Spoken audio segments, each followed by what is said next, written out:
Bonjour Younes Soukrouya, vous êtes coach et analyste du football.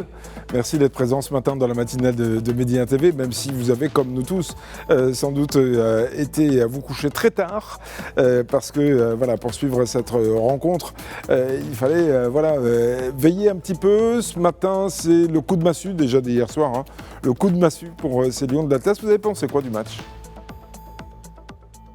Je pense que le regret qu'on a, c'est que ça n'a pas été forcément. C'était un non-match de notre côté, hein. C'était pas un match, c'était pas un combat. Il y avait pas photo entre les 2 équipes et je pense que c'est ce qui frustre, le plus, tout le peuple marocain qui se réveille aujourd'hui en ayant cette boule au ventre. Heu, En fait, j'ai envie de dire que le seul regret, c'est qu'on n'a pas forcément.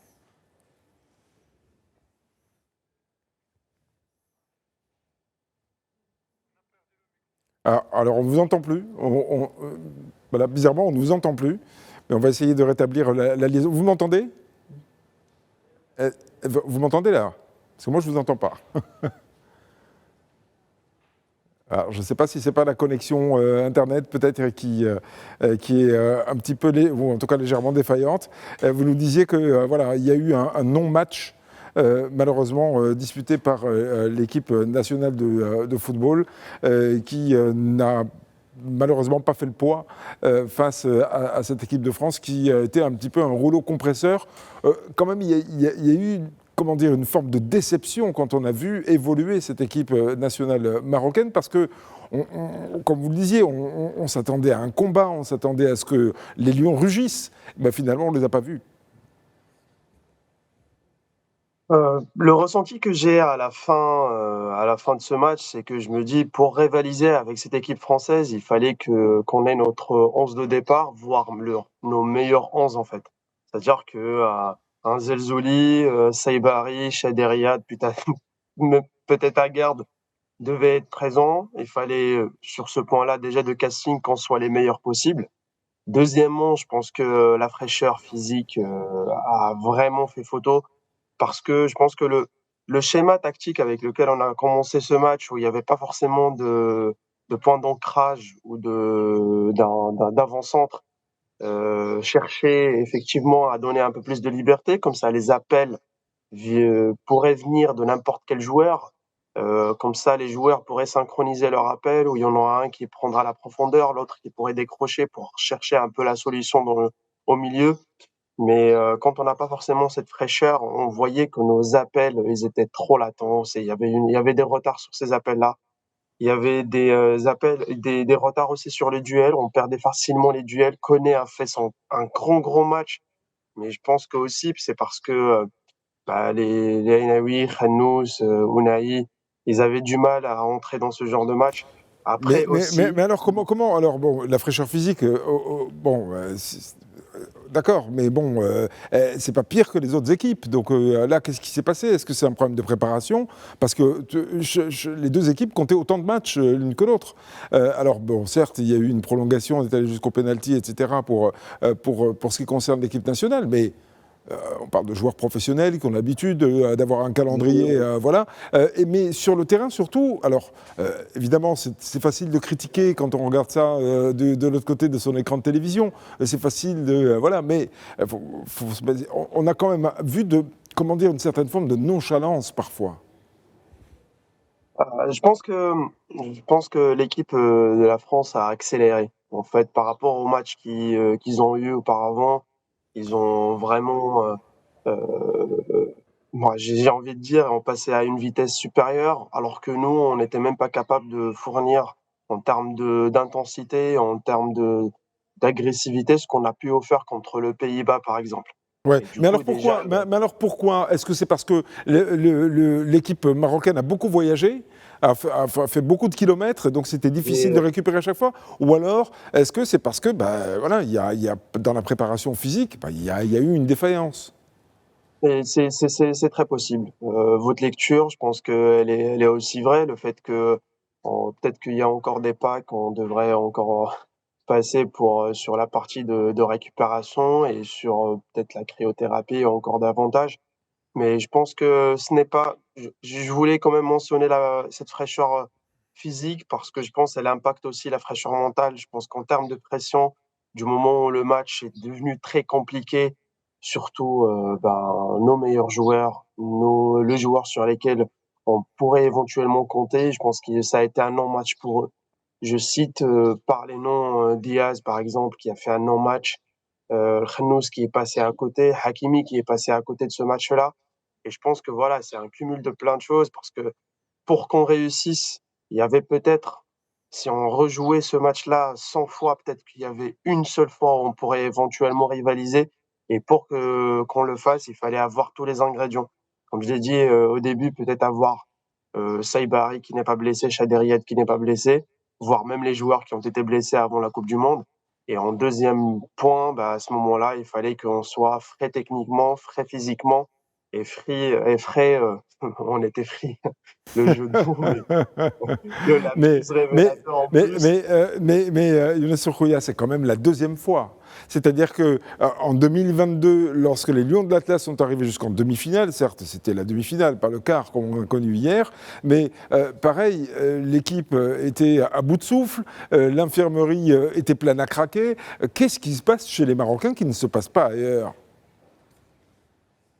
Je pense qu'il y a quelque chose de déjà vu dans le sens où on sait qu'on arrive dans la Coupe du Monde en ayant 11 joueurs de classe, je vais pas dire mondiale, mais une classe très très supérieure, avec quelques joueurs de classe mondiale, et que du moment où on va creuser dans le bon, notre qualité technique, c'est la réalité, il faut l'admettre.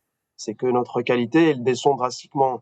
Quand tu joues contre une équipe de France où déjà tu as le 11 titulaire, c'est de classe mondiale, où tu as trois en fait concurrents pour avoir le ballon d'or, et quand tu vas creuser dans le bon, à ce moment-là, on va évoquer les sujets de formation. En fait, c'est une génération magnifique en équipe de France. Je pense que même quand tu prépares un peu le plan de jeu, je pense que si tu parles de défaillance ou de points faibles dans cette équipe française, je pense qu'on a essayé de le faire. On a fait rentrer Talbi, effectivement, parce qu'on pensait que on pouvait éventuellement gagner des duels contre Koundé. Mais par contre, peut-être que Koundé, c'est un point faible quand on parle de Vini Junior, ou peut-être éventuellement de la présence de Zelzoli. Mais quand il joue, et honnêtement, quand il joue contre Talbi, il maîtrise son match. Et Ouais. Koundé, il n'a pas Ça veut été. dire on a eu tort de rêver finalement ?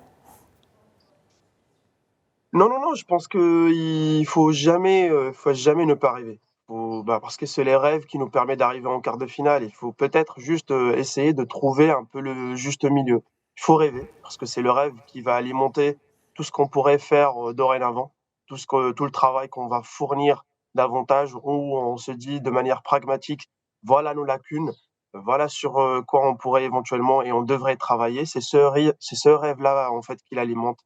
Mais il faut en même temps se dire, on a un chantier, on est au début du chantier. L'équipe contre laquelle on a perdu 2 fois, c'est une équipe qui a commencé un chantier dans les années 70. Nous, on l'a commencé dans les années 2000, on a 30 ans peut-être de retard, et que voilà, notre travail va donner ses fruits dans 10 ans, 15 ans, et j'espère peut-être pour l'année Dans, 2030, on dans accueille 5 ans, déjà ce la serait Coupe du bien. Monde. Ouais, dans 4 ans, ce serait bien. Ouais. Effectivement. Enfin, après, voilà, on a le droit de rêver, comme vous l'avez dit, mais il ne faut pas non plus se mettre dans des rêves quasi inaccessibles. Et c'était le cas hier soir. Oui, vous disiez ?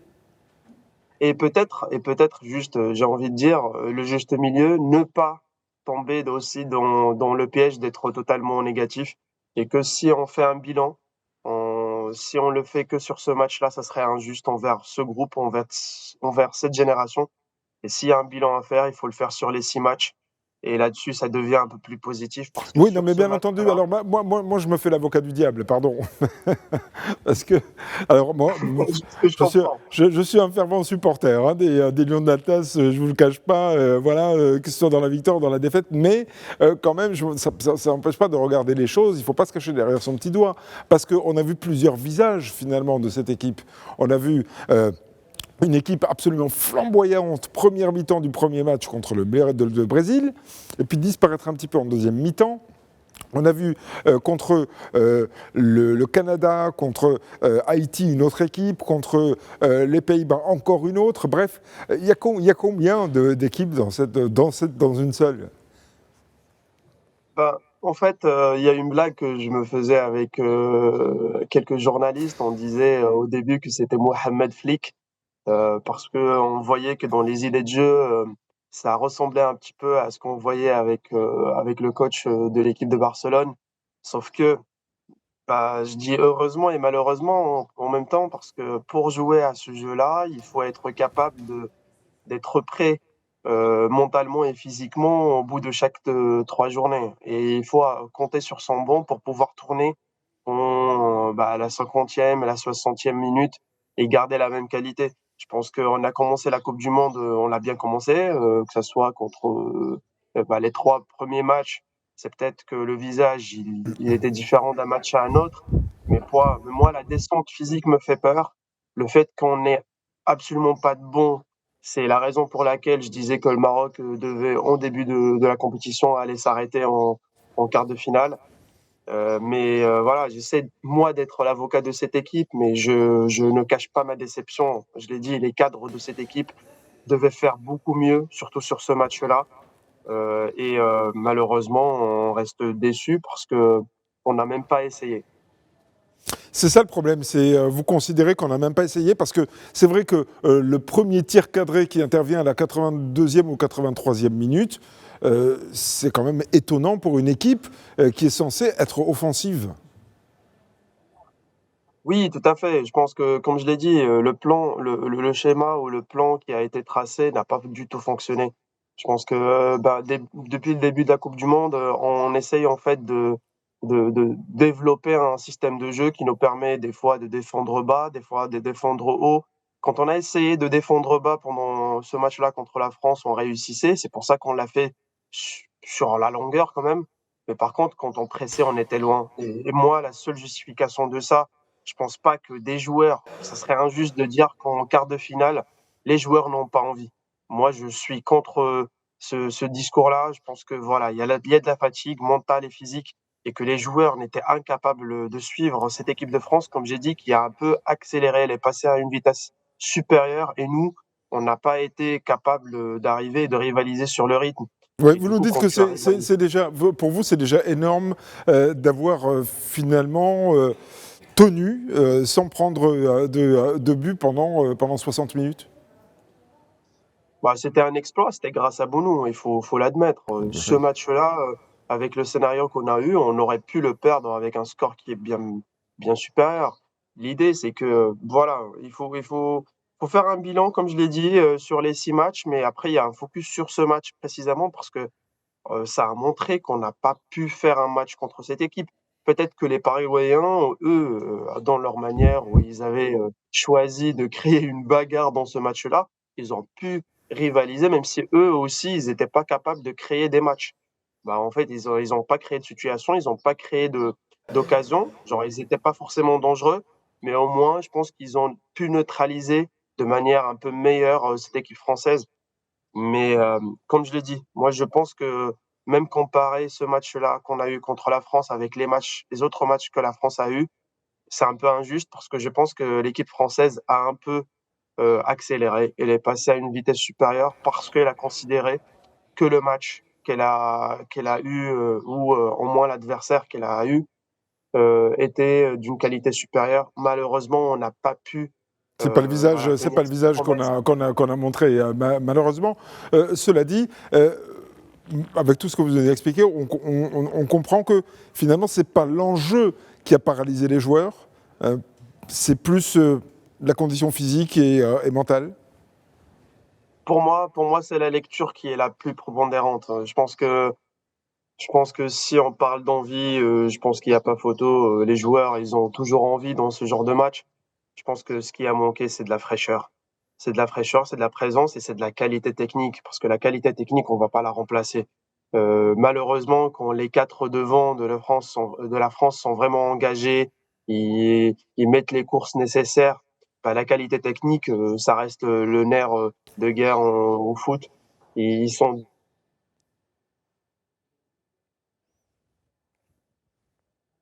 Ouais, alors, là, malheureusement, on ne vous entend plus de nouveau. Peut-être qu'il y a un soubresaut technique du côté de votre connexion. Vous m'entendez de nouveau? Ouais. J'entends. Ah, bah, si vous entendez, c'est merveilleux. Younes Rouya, donc effectivement, vous nous disiez, c'est un problème de qualité technique à ce niveau-là. Ça veut dire que il y a encore cette marge de progression pour les Lions de l'Atlas. Ça veut dire que il va falloir travailler encore, et y compris, voilà, et surtout techniquement, peut-être pour essayer de pallier le manque de fraîcheur si ça devait arriver dans un prochain tournoi. Ou dans le sens inverse, peut-être que pallier effectivement, ce manque de qualité technique quand tu tombes sur une équipe avec de la fraîcheur. Aujourd'hui, pour pallier au gap qu'on avait, techniquement contre l'équipe, française, il fallait que voilà, qu'on mette beaucoup plus d'intensité, beaucoup plus d'agressivité, ce qu'on n'a pas pu faire et moi, la seule explication à ça, c'est la fraîcheur. Après, bon, il y a beaucoup de regrets, il y a beaucoup de frustration, je pense que là, j'essaie d'être, le plus pragmatique possible et d'être le plus logique et surtout que vous jouez le rôle de l'avocat du diable alors que moi, j'aurais bien aimé le jouer. Mais, en vrai, on retrouve un équilibre entre nous 2, Bien sûr, mais, bien sûr. j'arrive Rien n'est blanc ni noir, c'est évident. Mais on peut quand même s'interroger, on peut quand même se poser un certain nombre de questions. Et parmi les questions qu'on s'est posées hier soir, personnellement, il y en avait 2. Je me suis demandé pourquoi les joueurs jouaient à la baballe derrière, près de leur surface de réparation, alors que les Français pressaient et qu'ils avaient déjà pu récupérer des ballons. Donc ça, c'est la première chose. Moi, je me suis posé cette question. Après, je me suis dit peut-être qu'ils n'ont pas de solution devant, mais enfin, n'empêche. Et la deuxième question que je me suis posée, je me suis dit, est-ce que finalement, Mohamed Ouahabi a fait les bons choix? Est-ce qu'il n'a personne d'autre sur le banc pour pouvoir donner cette impulsivité qui manque? Alors, je vous donne ma lecture. Peut-être qu'elle n'est pas forcément bonne, mais je pense elle est au moins logique. Pour la première question, je pense que déjà au début, on a essayé de voir est-ce qu'on peut être dangereux dans la transition. Parce que du moment où on récupère la balle, on essaie de partir très rapidement devant. On était incapable de réussir sur la transition. Ça se voyait que nos courses, elles étaient pas moins fortes que celles de la défense et du milieu français. Et du coup, on a essayé de partir un peu plus dans la maîtrise et aussi de défendre en ayant la balle. C'est ce qu'on a essayé de faire, sauf que, voilà, on gardait le ballon derrière et après quand on partait dans en essayant de combiner, on était incapable de faire les courses nécessaires pour pouvoir créer un déséquilibre ou surtout un peu d'incertitude dans le bloc français. Je je pense que ça nous emmène à votre deuxième question. En termes de choix, je pense que le schéma et le choix qui a été fait, pour moi, pour la sortie de balle, on a mis Mazraoui et on a mis Saladin, qui est défensivement, il faut pas oublier, il a fait un énorme match contre Dembélé sur le côté. Je pense que Dembélé, il n'a pas forcément été dangereux sur le côté parce que Saladin a pu réussir son duel one-to-one contre lui. Mais aussi le fait que Rahimi ne débute pas ce match.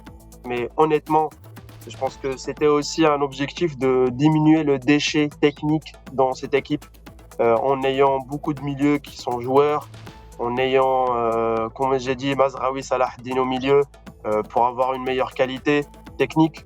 C'est vrai que ça n'a pas beaucoup joué au ballon hier, effectivement. Enfin, en tout cas, du côté marocain. On est obligé de s'arrêter là. Malheureusement, on aurait pu continuer à en parler pendant des heures. C'est ce que vont faire d'ailleurs tous les Marocains du monde entier. Continuer à parler de ce match pendant des heures, après s'être réveillé, après avoir secoué un petit peu la tête, parce que tous, on est un petit peu groggy ce matin. Merci en tout cas, Younes Rouya, d'avoir été en direct avec nous dans la matinale de Média TV. À très bientôt, on l'espère. Je rappelle que vous êtes coach et analyste du football. On va reprendre